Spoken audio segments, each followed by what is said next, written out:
Thank you again for being out here in the quilting studio. I have got Karla's so soothing, peaceful, serene quilt up here on the quilting bed. I really am enjoying the colors that she has right here. As you know, I love all the quilts that come in here. I love the ones that are vibrant and bold. I love the ones that are unique and intriguing pieces, and I love the ones that are super peaceful like this one. Let me show you another tip on the quilt here.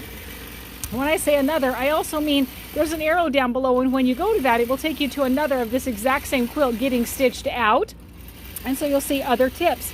I want to tell you here that she does have the Minky, wonderful Minky backing, and in the process of doing the Minky, she did piece the backing right here. When you're piecing your Minky, one, you want to make sure you do lots of pins, because the Minky can be a slippery little sucker and not run through your feet of for your feed dogs very well. So you want to be sure you have good tension in that particular way. Two, you want to make sure you're matching the nap going the same direction on your piecing right here. And the other thing that I wanted to talk to you about is, because her piecing falls about right here, to be honest, I actually started the quilt down a little bit at the top. I actually left a big, probably 10 inches at the top of the Minky where there's no quilt up there. Why did I do that? Because as I rolled it before I started basting to check and see where the quilt was going to end in relationship to her piecing, the quilt was going to end like right on that piecing. So what does that mean? That means when she gets ready to do the binding, she's going to have to be fighting that extra seam allowance in the binding.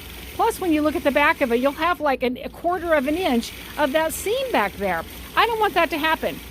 I want it to look like the back matched that way, that you wanted this extra piece in it. So I started it down a little tiny bit so that this part, I mean like a good 10 inches, so that there was part of both of the backing in it. Because it's going to use some of this backing anyway. Does that make sense?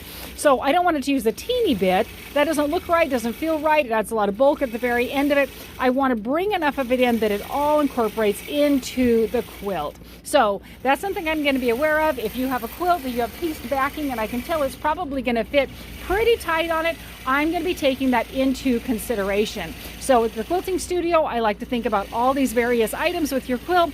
There's a lot to be done when you're the long arm quilter, and those are one of the things I look into. Have yourself an amazing day.